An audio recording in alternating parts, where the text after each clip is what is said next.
Prions. Seigneur notre Dieu, tes yeux ne sont-ils pas sur ces lieux? Ton regard n'est-il pas sur cet endroit où, ensemble, en Jésus-Christ, nous avons invoqué, nous invoquons encore et encore ton nom. Voilà pourquoi, très saint Père Céleste, nous te demandons, nous te supplions, Seigneur, que ce moment soit autant béni que l'a été le temps pendant lequel nous nous sommes tenus devant toi dans la louange, Père éternel. Amen. Yes.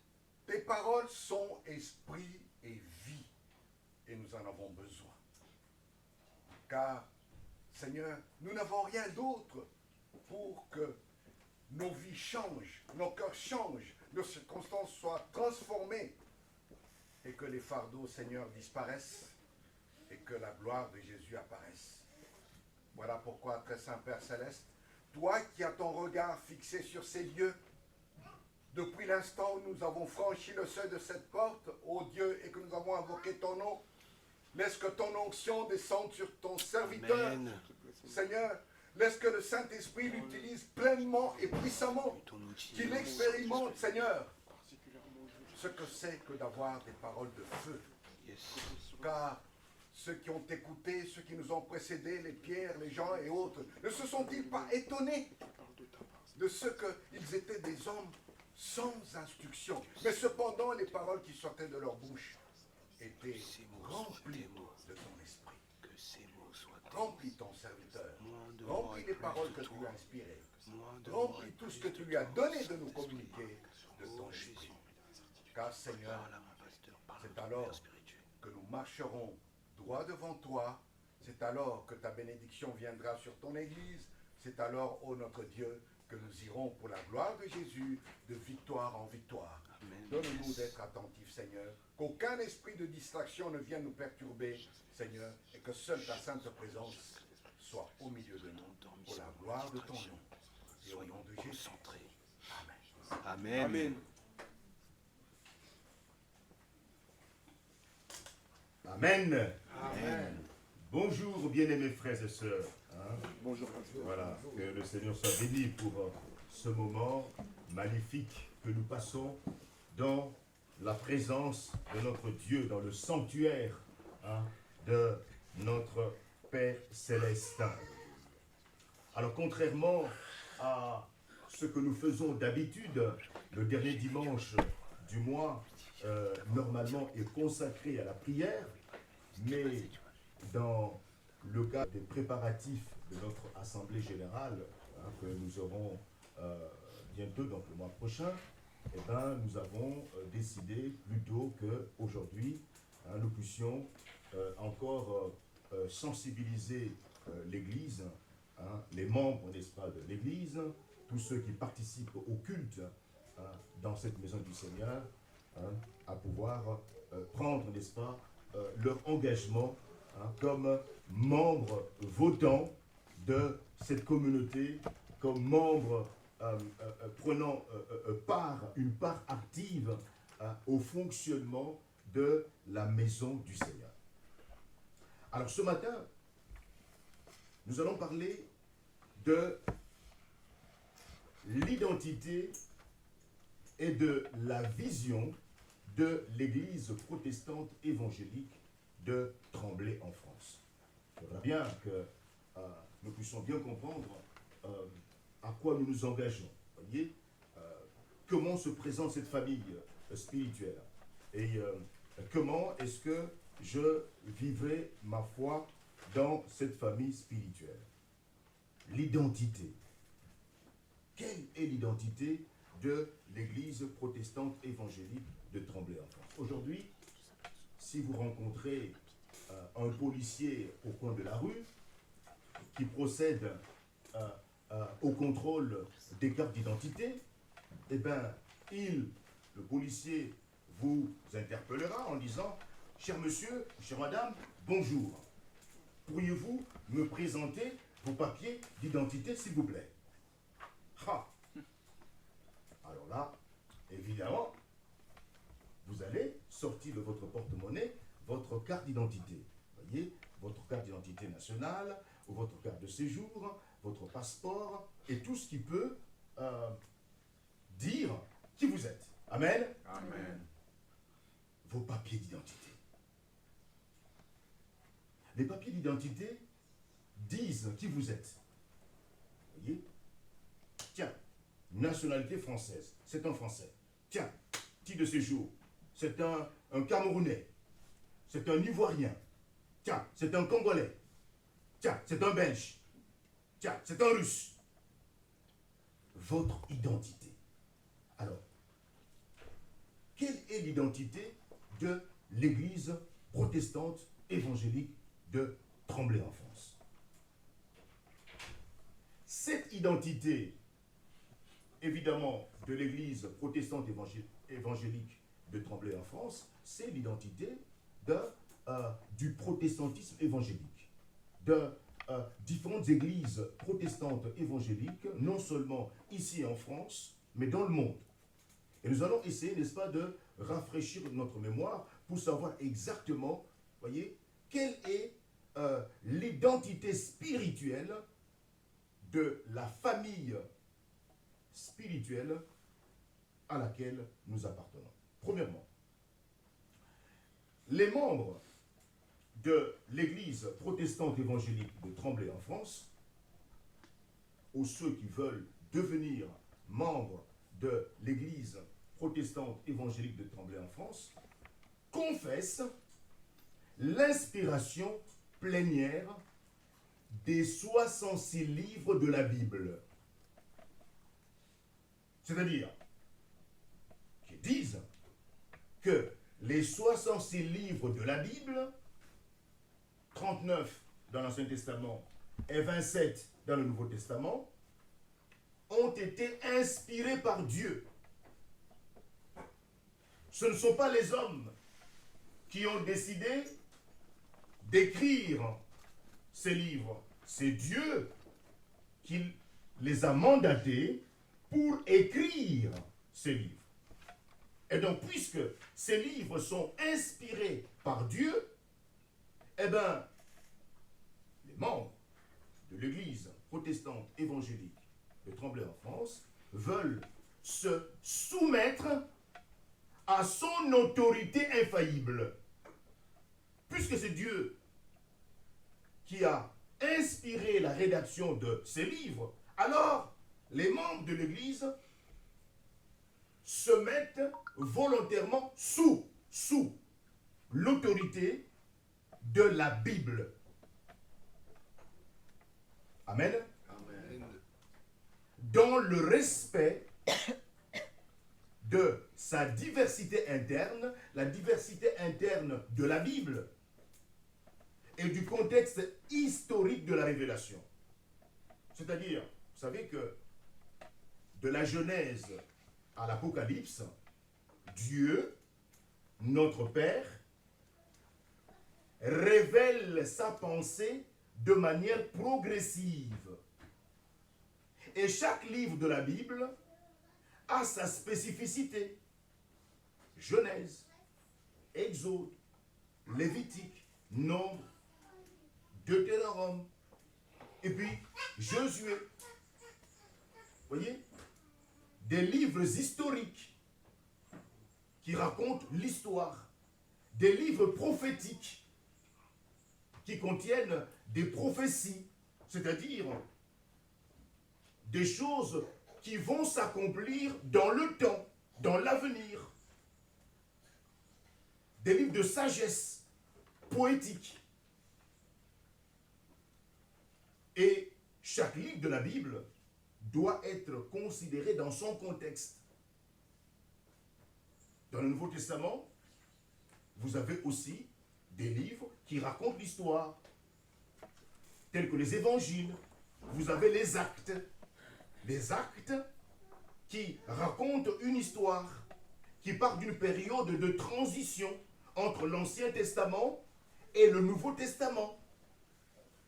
Alors vous comprenez que ce qui se rapporte à la période de transition est transitoire. Et puis, il y a les lettres, les épîtres, qui, elles, nous présentent la doctrine, l'enseignement. Donc ce qui est permanent. Nous faisons donc la distinction, nous reconnaissons la spécificité de chaque livre. Les énoncés bibliques, compris selon l'intention des auteurs, font pleinement autorité. La Bible, parole de Dieu, reconnue comme étant inspirée par Dieu. Par conséquent, les membres se soumettent à l'autorité de la Bible, volontairement. C'est important. Ces membres de l'Église protestante évangélique Tremblay en France adhèrent à la foi chrétienne historique.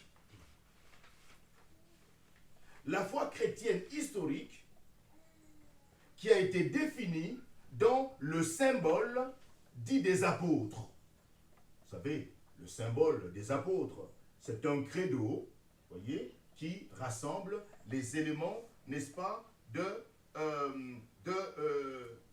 la foi chrétienne, voyez-vous, et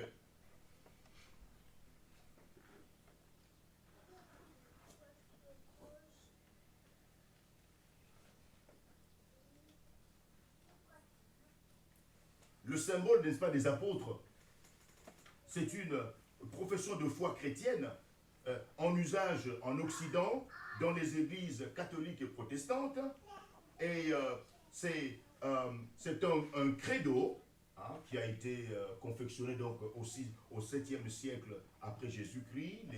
Les responsables, n'est-ce pas, des églises se sont rassemblés pour mettre sur pied les grandes déclaration, n'est-ce pas, de la foi biblique. Elle se présente comme suit.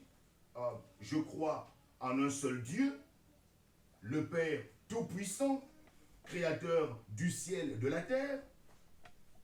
Cela est biblique. Et en Jésus-Christ, son Fils unique, notre Seigneur, qui a été conçu du Saint-Esprit, et qui est né de la Vierge Marie. Il, le Fils, a souffert sous Ponce Pilate. Il a été crucifié. Il est mort. Il a été enseveli. Il est descendu aux enfers. Le 3e jour, il est ressuscité des morts. Il est monté au ciel. Il siège à la droite de Dieu, le Père Tout-Puissant, d'où il viendra pour juger les vivants et les morts.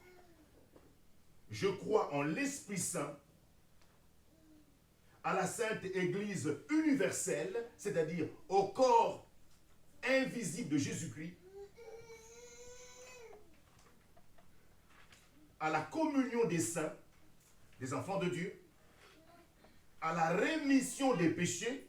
Rémission signifie pardonner, au pardon des péchés que Dieu, notre Père, accorde, à la résurrection de la chair ou du corps, le corps va ressusciter, à la vie éternelle. Amen. C'est le symbole dit des apôtres. Vous voyez, qui a été mis en place par les différents responsables, n'est-ce pas, des églises dans l'histoire. Et donc, les membres de l'église protestante évangélique de Tremblay en France adhèrent à la foi chrétienne historique définie dans le symbole dit des apôtres. Cette foi chrétienne définie dans les définitions christologiques et trinitaires de l'Église ancienne. Les définitions christologiques et trinitaires de l'Église ancienne avaient permis de définir la foi chrétienne dans l'histoire, qui avait été combattu par des hérétiques. Alors, lorsque, par exemple, nous définissons, vous savez que le mot Trinité ne se trouve pas dans la Bible. Mais la pensée de la Trinité est dans la Bible. La pensée de la Trinité. Trinité. Trois. Unité. Voyez? Trois en un. C'est-à-dire un seul être divin, à l'intérieur duquel il n'y a pas, attention, une personne, non. En Dieu, il n'y a pas une personne, mais il y a trois personnes.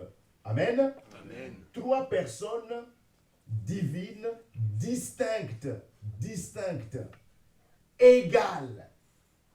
Très important. Et ce sont des théologiens chrétiens qui s'étaient réunis, n'est-ce pas, dans l'histoire, voyez-vous, pour clarifier la position biblique sur ces choses-là. Lorsque l'école biblique de l'Église sera opérationnelle, bientôt, eh bien, nous aurons à étudier, n'est-ce pas, toutes ces notions, pour voir comment l'Église est parvenue à définir, voyez, toutes ces choses pour lutter contre des hérésies. Parce que si vous ignorez ces positions, eh bien, vous vous mettrez à raconter des inepties. Votre prédication n'aura pas de fondement biblique. Vous mettrez à pérorer sous la chair, mais vous raconterez des choses qui sont tout à fait contraires à la pensée biblique. Donc, la foi chrétienne historique, à laquelle nous adhérons, a été définie dans les définitions christologiques et trinitaires de l'Église ancienne et les grands principes de la réforme. Alors, vous savez que la réforme, évidemment, a été déclenchée au XVIe siècle. La réforme, c'est quoi? C'est un mouvement qui a été déclenché dans la chrétienté catholique à la suite justement de tous les mauvais enseignements que l'Église catholique était en train de propager jusqu'au XVIe siècle. Des moines catholiques, Luther, Calvin, Zwingli et autres, des catholiques, moines, avaient lu la Bible et ont constaté que, tiens, ce que l'Église catholique enseigne n'est pas du tout conforme à ce qui est écrit dans la Bible. Par exemple, l'Église catholique vendait des indulgences. Tu as assassiné quelqu'un, tu as beaucoup d'argent, tu apportes 1 million au Vatican et le pape t'absout de pardon tes péchés. Et l'Église vendait le pardon. Ouais, les gens commettaient des... Alors, on achetait le pardon. Tiens, le pardon est gratuit. Le pardon est gratuit. On ne peut pas l'acheter. Amen. Amen. Et il y avait beaucoup de bêtises comme ça. Le culte, n'est-ce pas, rendu à la Vierge Marie. La Vierge Marie. Vierge Marie? Non. La Vierge Marie était vierge avant la naissance de Jésus-Christ. Après la naissance de Jésus-Christ, son époux Joseph a eu des relations avec son épouse et ils ont eu d'autres enfants. Ensuite, il s'agit de dire ce que la Bible dit. Donc, ces réformateurs, évidemment, ont mis en place une liste, n'est-ce pas, des mauvaises pratiques que l'Église catholique encourageait, et on demandait simplement aux autorités, n'est-ce pas, de l'Église catholique de retirer toutes ces mauvaises pratiques et de se conformer à l'Évangile. Malheureusement, le Vatican et ses autorités avaient refusé et avaient qualifié ces leaders de protestants. Ils avaient protesté contre l'autorité du pape.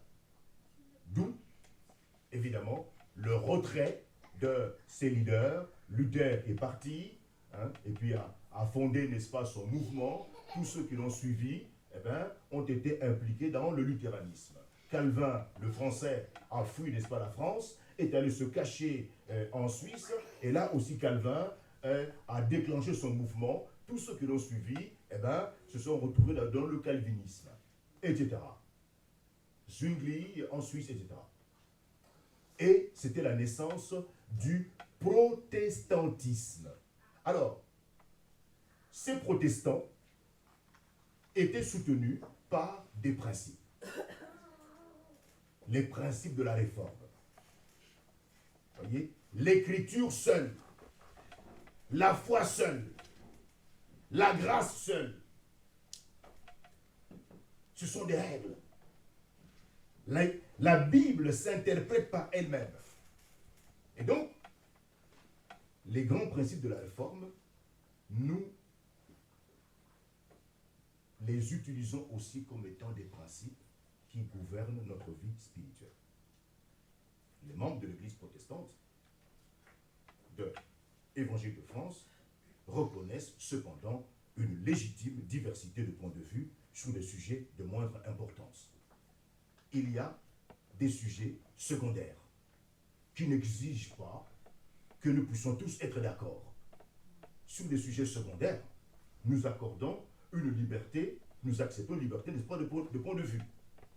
Mais sur des sujets indispensables pour la foi chrétienne, il faut un accord de tous. Par exemple, le salut. Comment être sauvé? Comment être sauvé? Pour être sauvé, il n'y a pas mille solutions. Nous sommes sauvés par grâce au moyen de la foi. Amen. Amen. Il n'y a pas une solution. Nous devons tous nous mettre d'accord parce que ce point est fondamental. Amen. Amen. Voilà. Ce point-là est fondamental. Mais il y a des points secondaires. Vous voyez? On ne rentre pas n'est-ce pas en détail. Alors, la deuxième spécificité de l'identité de l'Église protestante évangélique de Tremblay en France, cette Église protestante évangélique de Tremblay en France fait partie des églises protestantes évangéliques de type professant, qui croient et enseignent que l'on devient chrétien en répondant positivement et personnellement à l'offre de salut en Jésus-Christ. Nous appartenons à ce courant-là qui reconnaît que l'on devient chrétien en répondant positivement et personnellement à l'offre de salut en Jésus-Christ. Le baptême de croyants témoigne de la foi en Dieu. Lorsque, comme nous l'organiserons ultérieurement, des croyants au Seigneur Jésus-Christ décident de se faire baptiser dans l'eau, ils témoignent simplement, par cet acte, de leur foi en Dieu, dans le Dieu trinitaire, et de l'engagement à rechercher la sanctification.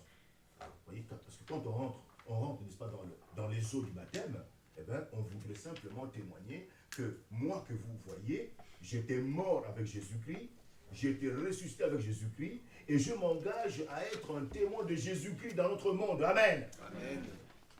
C'est un engagement. Voyez-vous, dans la communion et la consécration au sein de l'Église.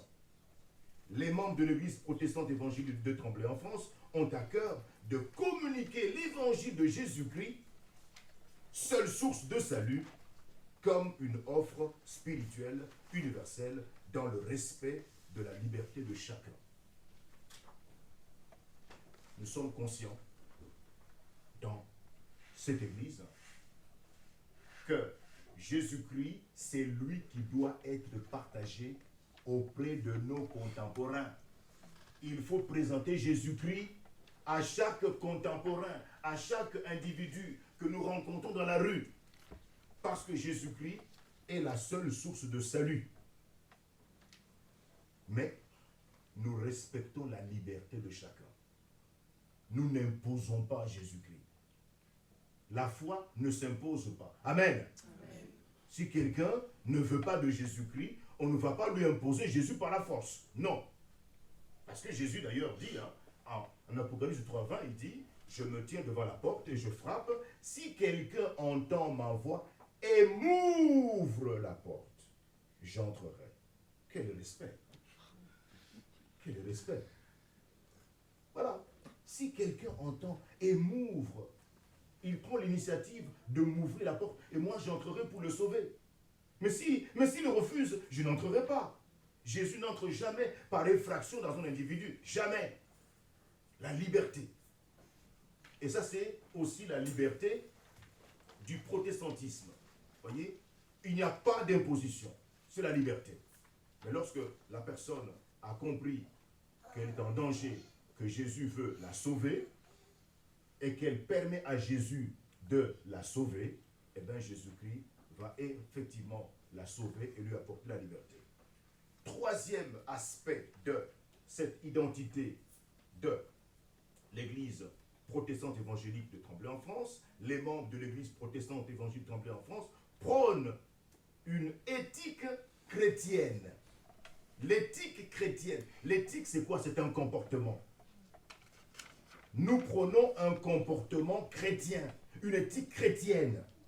Et cette éthique chrétienne, ce comportement chrétien, découle des principes bibliques et qui concernent la vie tout autant personnelle qu'ecclésiale et sociale. C'est-à-dire qu'au niveau personnel, individuel, au niveau de l'Église en tant que groupe et au niveau social, notre Église protestante évangélique de Tremblay en France prône un comportement chrétien qui découle des principes bibliques. C'est la Bible qui nous dit comment nous devons nous conduire dans la société. Si la Bible dit que l'homosexualité est un péché, eh bien, dans notre conduite, en tant que chrétien, en tant que chrétienne, nous devons rejeter l'homosexualité. Amen. Amen. Amen. C'est ce que cela signifie. Au niveau de l'Église, nous ne pouvons pas tolérer des comportements qui sont condamnés par la Bible. Parce que la Bible, c'est notre lumière. La Bible, c'est notre boussole. Nous nous soumettons à la Bible qui a été inspirée par Dieu. Amen. Amen. Très important. Et cette éthique, ce comportement, s'enracine dans le motif scripturaire fondamental de la création, de la chute et de la rédemption accomplie par Jésus-Christ et appliquée aux croyants pour sa sanctification par le Saint-Esprit. Les membres de l'Église protestante évangélique de Tremblay en France trouvent dans l'enseignement de la Bible les fondements de leur réflexion éthique et les normes de leur pratique. C'est dans la Bible que nous puisons des principes pour nous conduire dans la société. Donc, notre comportement est toujours en relation avec ce que la Bible dit. Amen. Amen. Et c'est par rapport à ce que la Bible dit que nous pouvons dire, par exemple, mon frère, ta manière de te conduire n'est pas correcte. Par exemple, un enfant de Dieu dans l'église locale, hein, qui porte des boucles d'oreilles. Un homme. C'est un problème. Vous savez que c'est un problème? C'est un problème. Hein? Les boucles d'oreilles sous l'oreille d'un homme dans l'Ancien Testament, c'est un signe d'esclavage. Vous savez, hein, certaines pratiques, malheureusement, sont prises dans la Bible. Hein. Dans la Bible, Dieu a dit aux Israélites hein, de pouvoir, par exemple, de marquer le signe d'esclavage d'un esclave. Par exemple, un esclave qui décide de ne pas être libre, de ne pas être libéré, qui dit, moi je prends l'engagement de ne pas abandonner mon maître qui s'appelle Kevin. Je veux lui rester fidèle jusqu'à ma mort. Ah bon? Tu veux être? D'accord, très bien. Allez, toi le maître, tu prends un poinceau et tu lui perces l'oreille. Et tu lui fais porter un boucle d'oreille. Comme symbole de son esclavage à perpétuité. Vous comprenez ça? Alors, maintenant, il y a des hommes qui se plaignent de porter le boucle d'oreille. Ah, c'est la modernité. Non, c'est pas la mode. C'est un signe d'esclavage. Donc, nous ouvrons la Bible et nous disons à ce frère ou à cette soeur, frère, attention, boucle d'oreille dans tes oreilles, c'est pas correct. Ce sont des signes extérieurs, mais qui montrent bien qu'il y a... Lorsque nous venons à Jésus-Christ, nous devons être nettoyés. Nettoyés intérieurement et nettoyés extérieurement. Amen. Amen. Parce que le chrétien est un symbole visible. Une éthique, un comportement est visible. On voit le comportement. Vous voyez, on voit le comportement. Tu portes, par exemple, tu portes un pantalon, tu vois, un pantalon qui descend là, au niveau des fesses. Et puis, tu te balades comme ça. Ah, c'est la mode. Tiens, on voit tes fesses, c'est la mode. Non, c'est pas la mode, ça. Et il faut interpeller un tel frère. Son comportement n'est pas conforme à la Bible, qui dit qu'il est lumière. Comment tu peux être lumière avec des fesses dehors? Frère en Christ. Mais des fesses... Non. Ou alors, une sœur, parlons maintenant des sœurs qui porteraient des habits transparents. On voit tout le corps à l'intérieur. Ah non, c'est un problème. Il y a un problème là.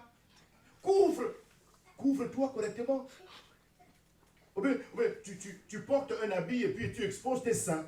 Non. Ma sœur, couvre-toi correctement. Le corps est le temple du Saint-Esprit. Amen. Amen. L'éthique, le comportement. C'est important. C'est important.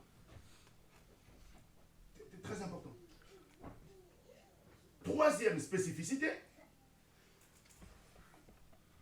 Quatrième, les membres de l'église protestante évangélique de Tremblay-en-France croient à la primauté de l'écriture sous l'expérience. Très important. Nous croyons à la primauté de l'écriture, c'est-à-dire de la Bible, sous l'expérience. C'est la Bible, parole de Dieu, qui doit diriger notre vie spirituelle. Et non pas notre vie spirituelle qui doit diriger la Bible. Amen. Très important. Nous ne pouvons pas nous permettre de prêcher nos expériences en disant « Oh là là, j'étais en prière.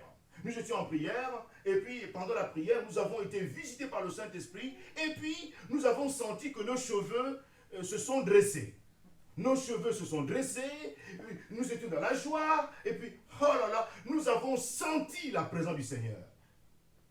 Désormais, nous devons sentir la présence du Seigneur. Désormais, nous devons sentir la présence du Seigneur. Lorsque nous prions, il faudra que nos cheveux se dressent. Si vos cheveux ne se dressent pas, ah là là, le Seigneur n'est pas là. Le Seigneur n'est pas là. Ça, c'est l'expérience. Vous commencez à prêcher vos expériences. Attention. Attention. Jésus-Christ a dit, là où 2 ou 3 sont réunis en mon nom, je suis là. Amen. Alléluia. Jésus n'a pas dit, là où 2 ou 3 sont réunis en mon nom, ils doivent sentir. Non. Savoir. Amen. Amen. La foi ne se sent pas. On ne sent pas la foi. Avoir la foi, c'est tenir pour vrai ce que Dieu dit et agir en conséquence. Amen. Amen. Je tiens pour vrai ce que Dieu dit et j'agis en conséquence. Maintenant, en agissant, évidemment, Dieu est souverain pour me faire éprouver des choses ou pas. Je peux éprouver effectivement des choses, si Dieu le veut. Mais je ne peux pas dire que, parce que lorsque je place ma foi en Dieu, automatiquement, mes cheveux doivent commencer à se déplacer. Et si les cheveux ne se déplacent pas, le Seigneur n'est pas là. Non, non, non. La primauté de la Bible, parole de Dieu, sur nos expériences. Nos expériences nous permettent de nous fortifier, de nous encourager. D'accord? Nous pouvons les partager. Il n'est pas interdit de partager une expérience. Mais nous ne pouvons pas maintenant dire que désormais, c'est ce qui doit se passer pour tout le monde. Si nous le faisons, nous devenons malheureusement hérétiques. C'est facile de devenir un hérétique. Un hérétique, c'est quelqu'un qui professe, qui dispense des enseignements qui ne sont pas conformes à la Bible par lui. Donc, il valorise l'exercice des différents ministères et services en rapport avec les dons communiqués par l'Esprit. Il les considère inséparables de la manifestation des fruits de l'Esprit. Le baptême dans le Saint-Esprit est indissociable de la nouvelle naissance qui se traduit par la recherche de la sainteté. L'amour pour le Seigneur et le prochain. La plénitude du Saint-Esprit découle de la foi et de l'obéissance à la parole de Dieu. L'œuvre de l'Esprit ne s'accompagne pas nécessairement de manifestations extraordinaires. Les membres de l'Église protestante évangélique Tremblay en France souhaitent promouvoir une spiritualité vivante, centrée sur le Dieu trinitaire, qui recherche l'équilibre entre la raison et les émotions, la doctrine et la pratique. Cinquième spécificité, les membres de l'Église protestante évangélique de Tremblay en France reconnaissent que de nombreux chrétiens partagent tout ou partie de ces convictions et souhaitent entretenir des relations empreintes de respect mutuel avec des institutions ou des personnes qui ne le partagent pas. Ils considèrent toutefois que l'Écriture nous demande d'éviter de nous lier à toute église ou tout groupe qui s'appelle église ou organisme qui, tout en se présentant comme chrétien, admettrait en leur sein des prises de position ou des pratiques contraires à l'écriture sur des points de doctrine essentiels ou des questions d'éthique fondamentales. Donc, lorsqu'un groupe qui s'appelle Église contredit la Bible ou les principes bibliques fondamentaux, eh bien nous, notre Église protestante évangélique de Tremblay en France, nous ne pouvons pas être en communion avec une telle Église, avec une telle communauté. Voyez-vous, le pasteur Sita, notre conseiller, notre témoin, n'est-ce pas, de mariage, m'a envoyé une vidéo cette semaine qui présente une communauté chrétienne, une église. Et cette église, mes amis, eh bien, procède à la purification par le sexe. La purification par le sexe. Le pasteur. Et c'est terrible. Il est devant là, le pasteur, il est devant, là sur le podium, et puis demande à l'auditoire de toucher le sexe. Parce que, et c'est là que la purification va passer. Mais, oh là là là là, mais c'est terrible. Alors, c'est une église, c'est une grande église, avec une chorale, avec des instruments, des musiciens, que Jésus revienne vite. C'est une église. Et il y a toutes sortes de groupes qui s'appellent églises, malheureusement, qui ne reposent pas sur la Bible, parole de Dieu. Avec de tels groupes, il n'y a pas de relation. Il n'y a pas de lien possible. Amen. Alléluia. Alors maintenant, la vision. Quelle est la vision de l'église protestante évangélique de Tremblay en France? L'église locale de Jésus-Christ est un organisme vivant un temple saint où les pierres vivantes, qui sont les pierres vivantes? Les pierres vivantes, ce sont des individus qui ont choisi personnellement de dire non à Satan comme père spirituel, dire non à l'occultisme, dire non à tous leurs péchés personnels et dire oui à Jésus-Christ comme étant mon sauveur et Seigneur personnel. Donc chacun individuellement a pris cette décision-là. Eh bien, cet individu est une pierre vivante. Alors, dans l'église locale de Jésus-Christ est un organisme vivant, un temple saint, où les pierres vivantes, les membres votants qui le composent, se rassemblent régulièrement. Dans quel but? Dans le but exclusif. Exclusif, cela signifie que le seul but, il n'y a pas un autre but. Le but exclusif du rassemblement des pierres vivantes, c'est de glorifier le Dieu trinitaire. Amen. Amen.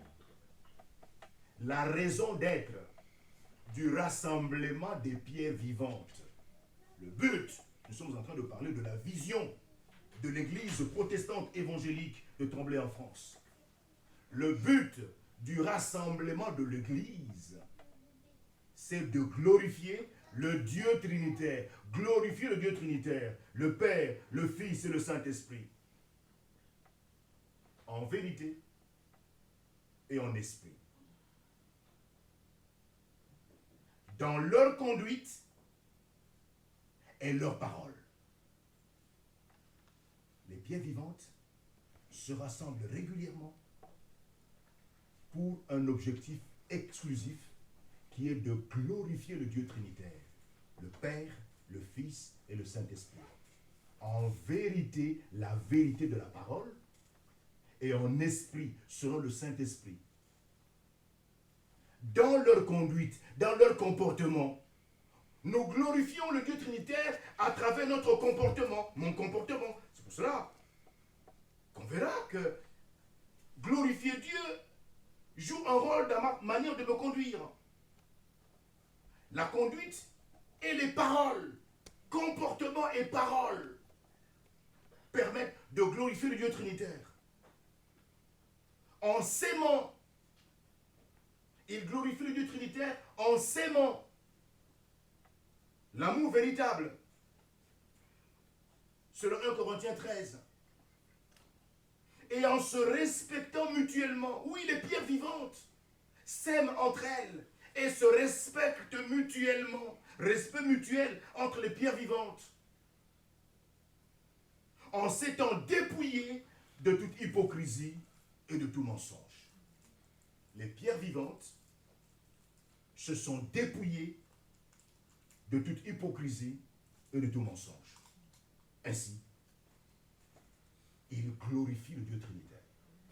Par conséquent, il est primordial et impératif que chaque membre votant, chaque pierre vivante, se rappelle constamment que l'église locale de Jésus-Christ à Tremblay en France et ses environs remplit 3 fonctions essentielles. 3 fonctions essentielles. Chacun doit se le rappeler, n'est-ce pas, dans sa tête. Voyez, l'église locale de Jésus-Christ remplit 3 fonctions essentielles. Lesquelles? La louange du Dieu trinitaire, la vie communautaire et le témoignage de l'église locale.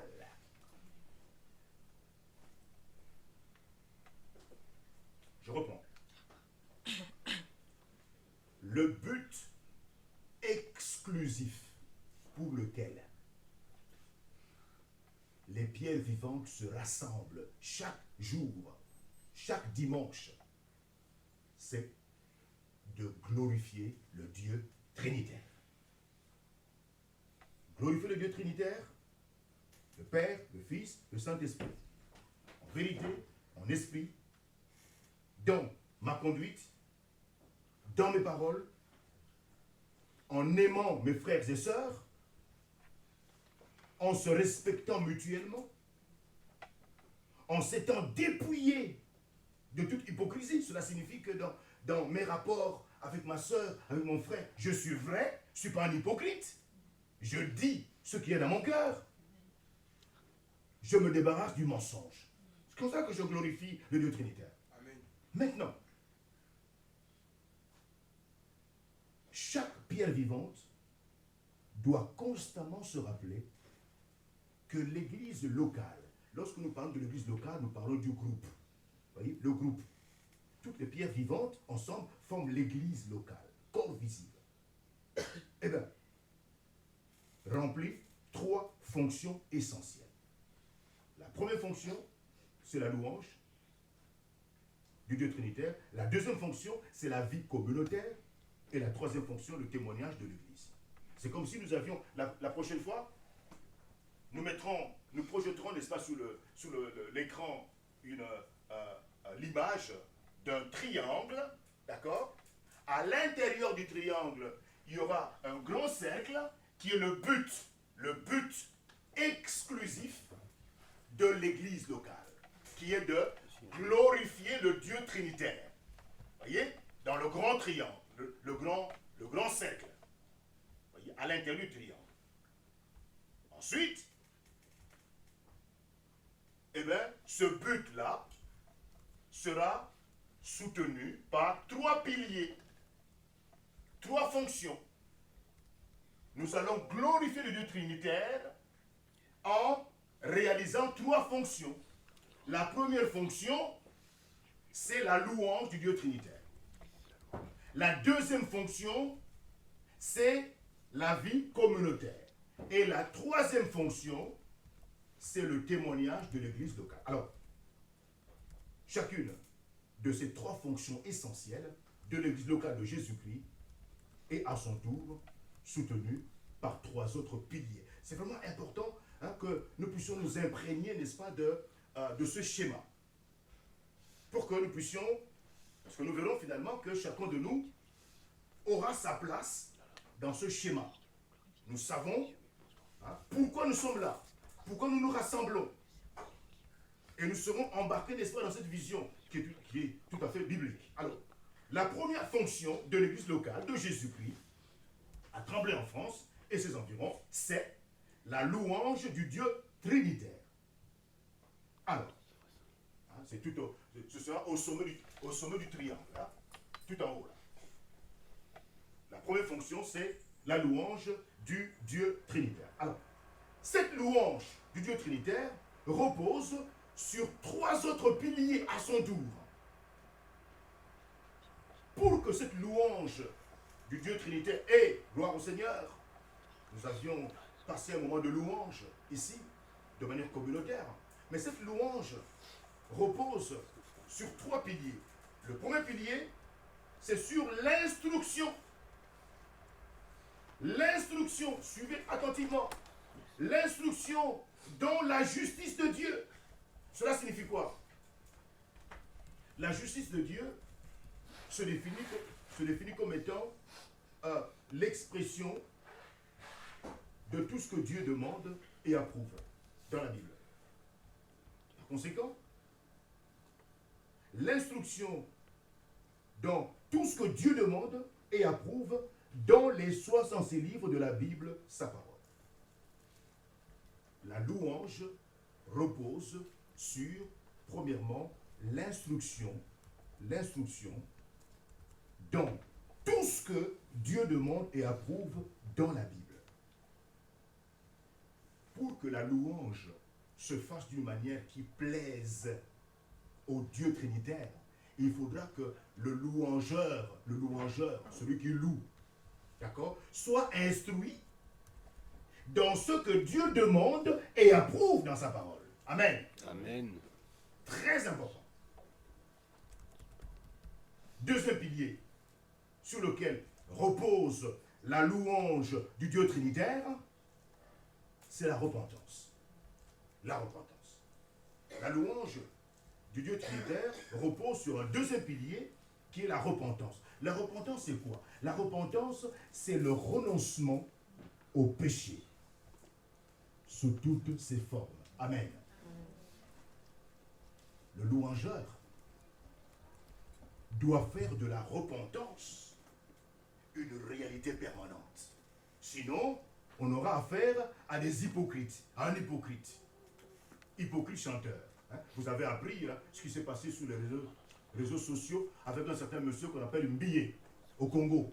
Mbiye, un chanteur, qui chante, mais c'est quelqu'un qui maltraite des femmes en secret. Il maltraite des femmes, il abuse des femmes. Et puis un certain Mike Karambaye aussi, Mike Karambaye, chanteur. Il chante, entre guillemets, bien. Mais sa doctrine est branhamiste. Mais sa conduite est scandaleuse.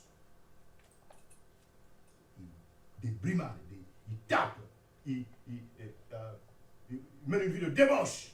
Il y a un problème là. Il y a un problème. La repentance. La repentance. Deuxième pilier sur lequel repose la louange. Troisième pilier sur lequel repose la louange, évidemment, c'est la célébration du Dieu trinitaire. La célébration du Dieu trinitaire. Alors je voudrais ici ouvrir une parenthèse, justement, hein, en disant que la célébration ou la glorification du Dieu trinitaire, en disant que le thème le plus important de l'univers, c'est la gloire de Dieu. La gloire de Dieu est la raison fondamentale de toutes les œuvres de Dieu. Depuis la création du monde jusqu'à la rédemption des pécheurs déchus, au jugement des non-croyants et à la manifestation de sa grandeur dans les cieux pour toute l'éternité. Alors, étant donné que la gloire de Dieu fait partie intégrante de la nature de Dieu, la Bible désigne Dieu comme le Dieu de gloire. Dans le psaume 29, 3. La gloire d'Israël. Le roi de gloire. Psaume 24, 7 à 10. Le Très-Haut. Très-Haut, cela signifie qu'il habite un endroit que l'homme ne peut pas atteindre. C'est pour cela que quand il protège quelqu'un, ce quelqu'un est véritablement en sécurité. Le Très-Haut. Dieu le Père est appelé Père de gloire. Éphésiens 1, 17. Jésus-Christ est appelé le Seigneur de gloire. 1 Corinthiens 2, 8. Et le Saint-Esprit est appelé l'Esprit de gloire. 1 Pierre 4, 14. La gloire intrinsèque de Dieu est à lui seul. Et il ne la partagera avec personne. Ésaïe 42, 8. Alors la parole de Dieu exalte continuellement la grandeur de sa gloire. David s'est d'ailleurs exclamé en disant « Élève-toi sur les eaux. Non, élève-toi sous les cieux, ô Dieu, que ta gloire soit sur toute la terre. » Psaume 57, verset 12. Et faisant écho à la pensée de son père, Salomon a écrit ceci dans le psaume 72, verset 19. « Béni soit à jamais son nom glorieux, que toute la terre soit remplie de sa gloire. » Et le psaume 113, 4 décrit aussi la gloire de Dieu comme étant au-dessus des cieux. Le psaume 138, 5 proclame que la gloire de l'Éternel est grande. Le psaume 148, 13 ajoute que sa majesté, sa gloire, est au-dessus de la terre et des cieux. Donc la gloire de Dieu se révèle d'un nombre infini de manières, entre autres dans sa création. Alors David, dans le psaume 19, verset 2, a écrit ceci. « Les cieux racontent la gloire de Dieu. Et l'étendue manifeste l'œuvre de ses mains. » Alors Ésaïe a déclaré, Ésaïe 6, verset 3b, « La terre est pleine de sa gloire. » C'est l'écrin dans lequel les perfections invisibles de Dieu, sa puissance éternelle et sa divinité se voient comme à l'œil nu. Romains 1, 20. Tout ce que Dieu a créé lui rend gloire, sauf les anges déchus et les hommes déchus. Et même eux, les anges déchus et les hommes déchus, de manière négative, ajoutent à sa gloire, car il manifeste sa sainteté en les jugeant. Hein, Exode 14, 4 et 17 et 18, n'est-ce pas, le disent. La gloire de Dieu se voit aussi dans sa rédemption, la délivrance que Dieu accorde aux êtres humains. Dieu a sauvé les pécheurs pour faire connaître la richesse de sa gloire envers des vases de miséricorde qu'il a d'avance préparés pour la gloire. Romains 9, 23. Et dans 2 Corinthiens 4, 4, Paul appelle le message du salut l'évangile de la gloire de Christ. Et indique que la grâce salvatrice, la grâce qui sauve, en se multipliant, fait abonder à la gloire de Dieu les actions de grâce d'un plus grand nombre. Au verset 15. Et aux Éphésiens, Paul écrit, Dieu nous a prédestinés dans son amour à être ses enfants d'adoption par Jésus-Christ, selon le bon plaisir de sa volonté, pour célébrer la gloire de sa grâce dont il nous a favorisés dans le bien-aimé. Éphésiens 1, versets 5 et 6. Le salut transforme les croyants au Seigneur Jésus-Christ en les remplissant du fruit de justice qui est par Jésus-Christ à la gloire et à la louange, n'est-ce pas, de Dieu. Philippiens 1, 11. Alors, à diverses époques de l'histoire de la rédemption, c'est-à-dire la délivrance par le paiement, n'est-ce pas, d'un prix, Dieu a manifesté sa gloire de manière à ce que son peuple puisse la voir la gloire. Alors, dépassé par la responsabilité du dirigeant d'Israël, Moïse s'est écrié à Dieu en disant « Fais-moi voir ta gloire ». Quelle demande! L'Éternel a répondu. Qu'est-ce qu'il a dit? Nous sommes ici en Exode 33, verset 18 à 23. Je ferai passer devant toi, c'est l'Éternel qui parle à Moïse, je ferai passer devant toi toute ma bonté. Et je proclamerai devant toi le nom de l'Éternel. Je fais grâce à qui je fais grâce, et miséricorde à qui je fais miséricorde. L'Éternel dit, tu ne pourras pas voir ma face, car l'homme ne peut me voir et vivre. L'Éternel dit, voici un lieu près de moi, tu te tiendras sous le rocher. Quand ma gloire passera, je te mettrai dans un creux du rocher, et je te couvrirai de ma main jusqu'à ce que j'aille passer.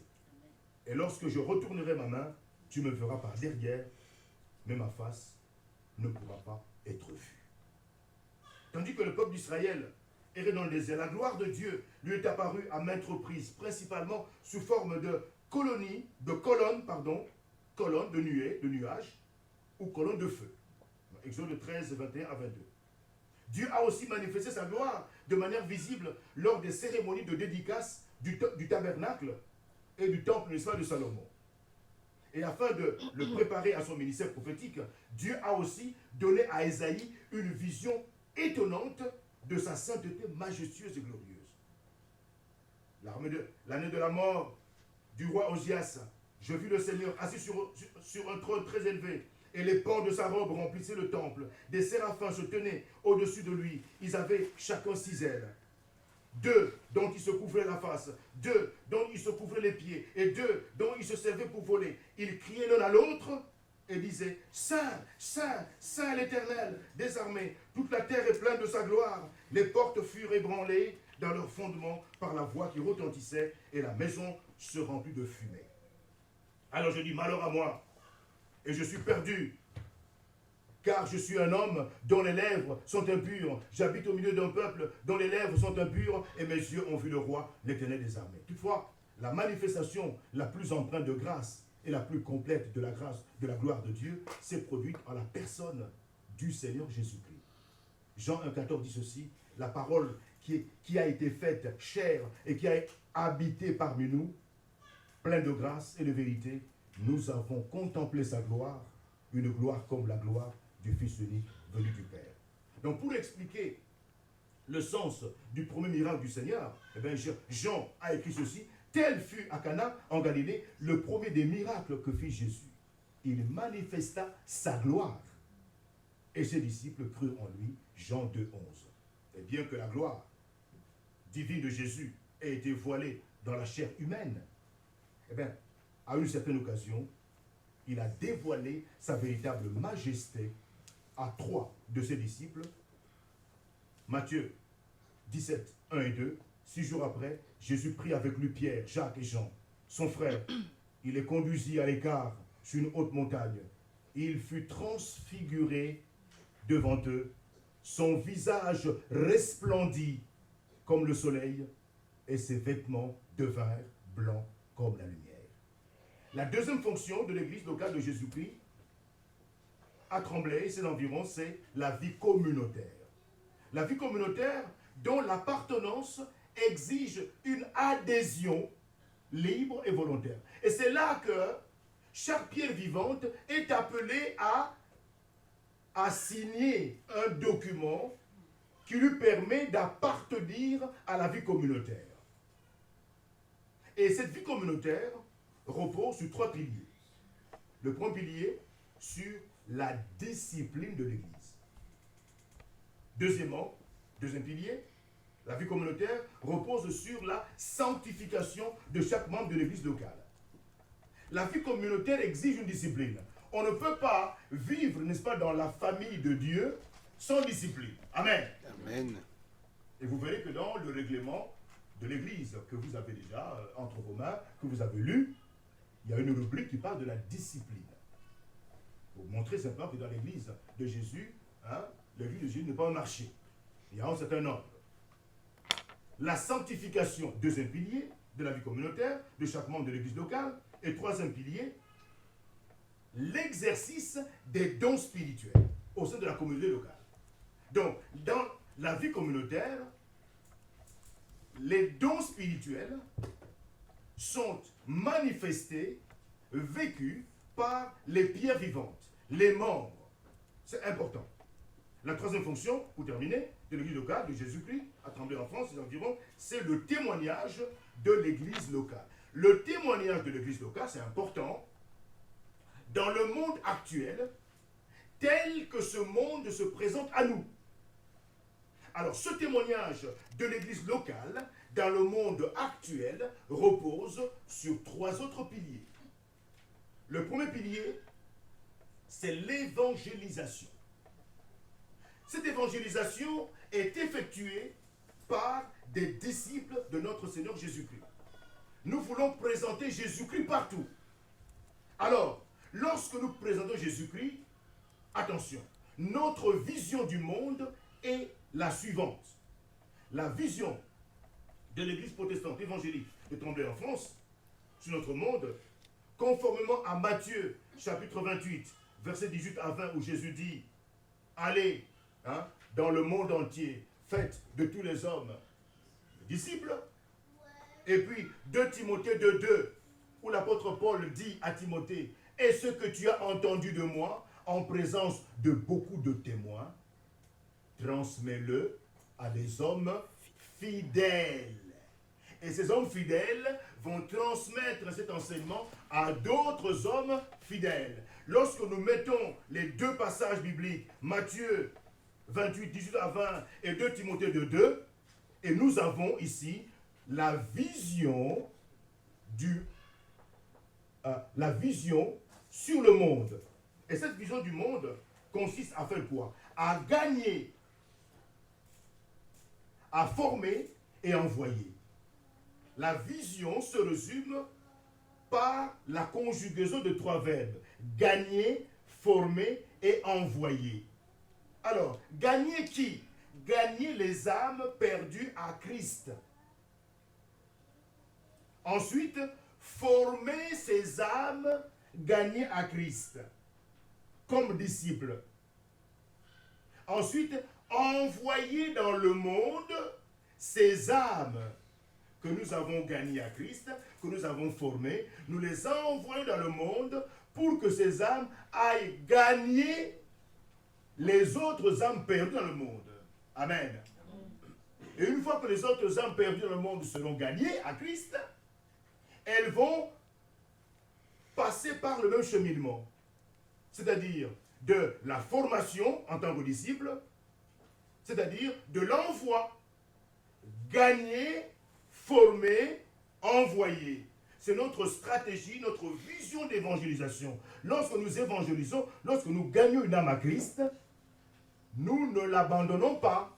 Parce que si nous l'abandonnons, nous sommes des criminels, des parents criminels. Amen. Amen. Nous ne voulons pas être des criminels spirituels. Nous gagnons des âmes à Jésus-Christ.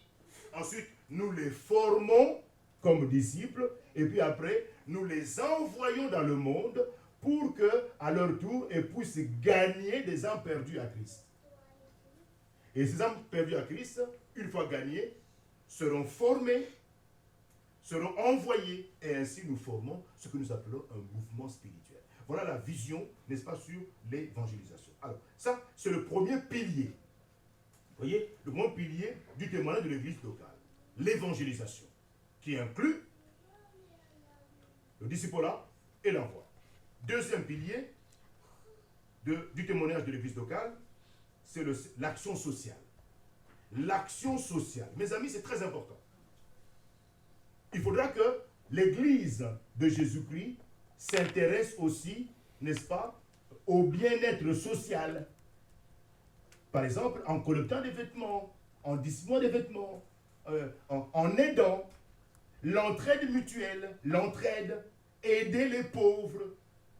L'église doit se soucier. L'homme ne vivra pas seulement de pain. Seulement de pain. Mais le pain n'est pas négligé. Hein. Le pain n'est pas négligé. C'est vrai, l'homme vivra de la... Oui. L'homme ne vivra pas seulement de pain, mais de tout ce qui vient de la parole de Dieu. La parole de Dieu, la Bible, et le pain. Les deux vont ensemble. Parce que si tu ne manges que la Bible, mais après, dans ton ventre, s'il n'y a rien, eh bien, tu ne pourras plus continuer la prière. Même si tu es saint. Amen. Amen. Prière. Et puis après, tu iras ouvrir le frigo. Et 5 jours après, tu vas ouvrir le frigo. Maman, est-ce qu'il n'y a rien? Parce que le pain et la Bible vont de pair. C'est très important. Donc, l'action sociale, et au niveau de l'action sociale, nous verrons que, nous mettrons en place une association culturelle qui s'occupera, n'est-ce pas, des actions sociales.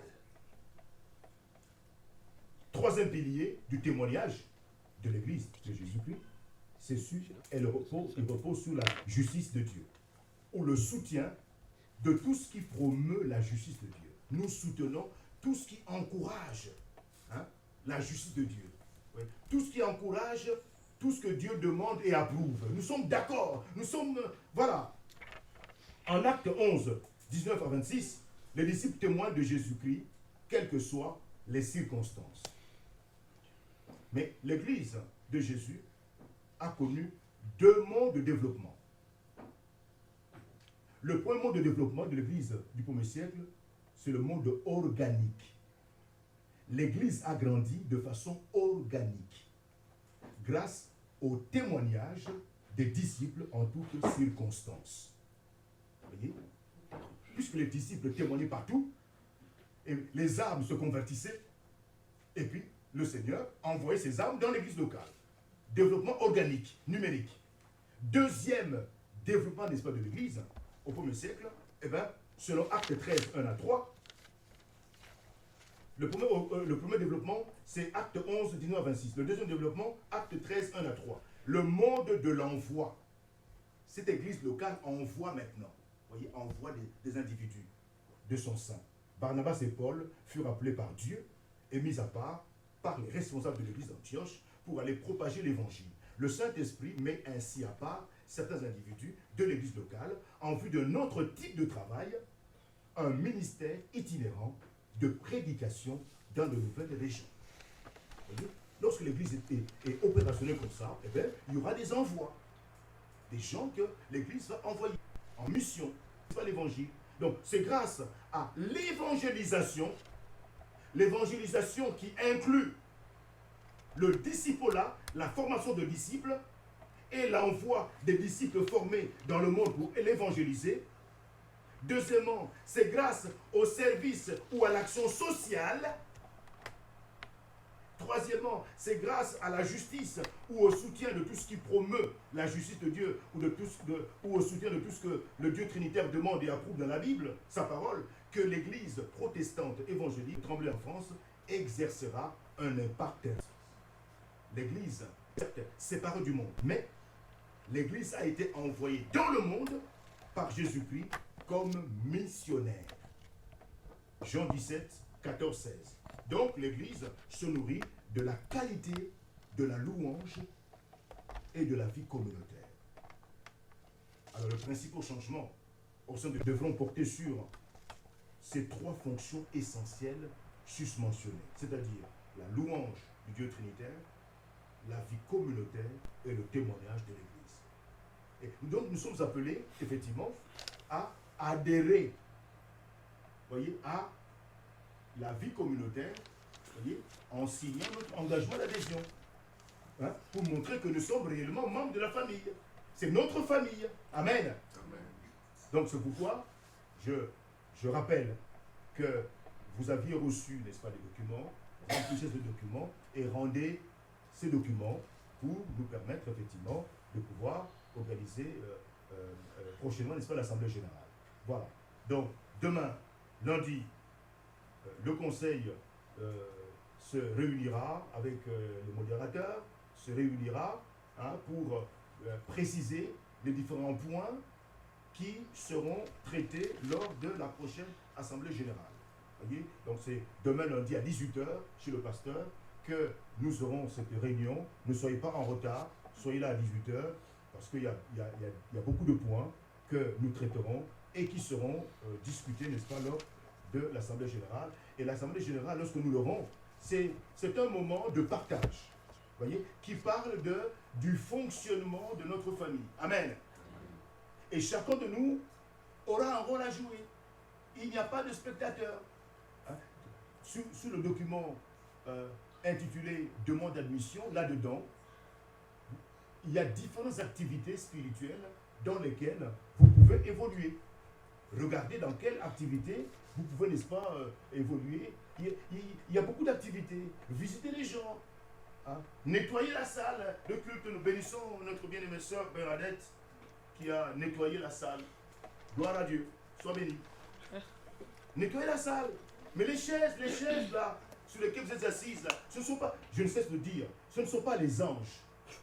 Ce ne sont pas les anges qui sont venus ranger ces chaises. Hein. Voyez, notre frère Kevin nous a rappelé que les chaises étaient en désordre ici. Donc, je peux prendre un engagement. Moi, je ne suis pas compétent, je suis pas compétent pour prêcher, c'est pas mon confort, mais je peux au moins arranger les chaises. Amen. Amen.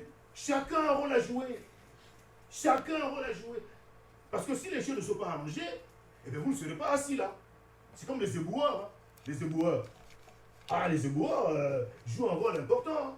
Le jour où les éboueurs font la grève, oh là là là là là là, vous verrez les poubelles entassées et c'est là que vous saurez que les éboueurs doivent être respectés. Voyez, vous allez passer par les différentes rues en fermant votre nez, en bouchant le nez. Ah, ça sent mauvais là.